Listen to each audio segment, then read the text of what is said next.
Good afternoon. We're going to walk through this problem we looked at yesterday, finding a derivative using the formal definition of a derivative.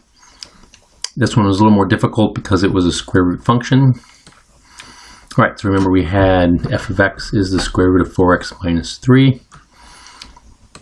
There's various forms of these definitions of derivative. I like this one best that uses h. H is our distance from that we're going to make smaller and smaller and smaller so that we can create a limit.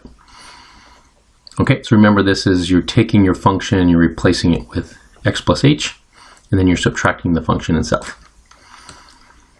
Okay, so we started doing this, realized we got this function and realized, oh, this is not easy to clean up at all. In fact, sometimes you get stuck on this spot saying, how do we clean this up? Because we cannot simplify these expressions very easily. So what we're going to do here is we're going to use conjugates. Okay. Now it's a complicated conjugate, and it looks like we'd end up with this big mess when we multiply, but it's actually better than it looks. Okay, so remember what happens when you multiply conjugates. Remember we have opposite signs. So when you FOIL, the two middle terms will cancel. So don't worry about the middle terms. Don't even write them out. Okay, and when you have a square root times a square root, you just get what's inside. Okay, so first times first, you're going to get 4 times x plus h minus 3. And then last times last, you're going to get 4x minus 3. Now remember, you're subtracting the entire function. Okay, so you wrap this in parentheses. Okay, now the numerator cleans up really nicely. The 4x's cancel, the 3's cancel. All you end up with a 4h on top. Okay, on the bottom, we're going to leave this in this form right now. We have h times our conjugate. We're just going to leave that the way it is.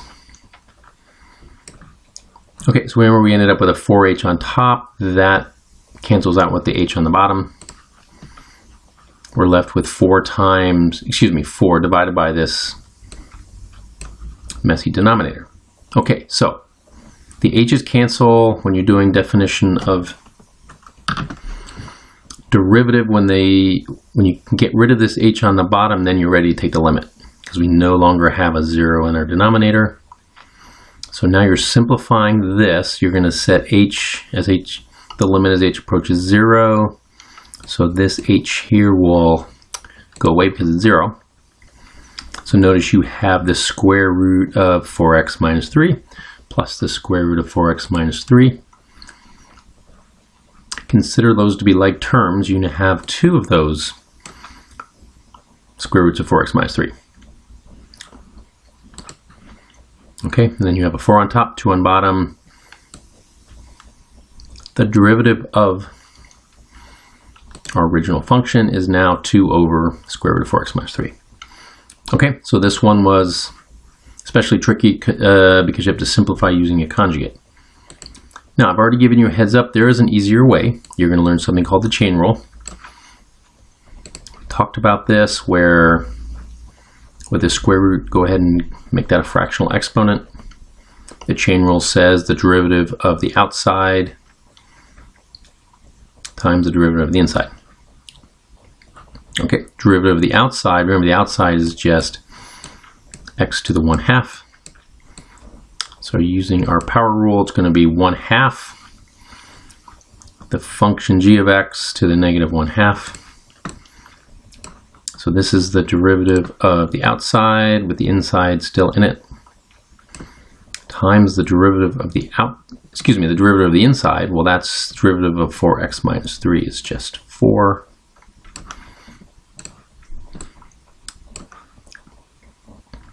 So again, you have 4 on top, 2 on the bottom. Now we have a 2 times 4x minus 3 to the negative 1/2.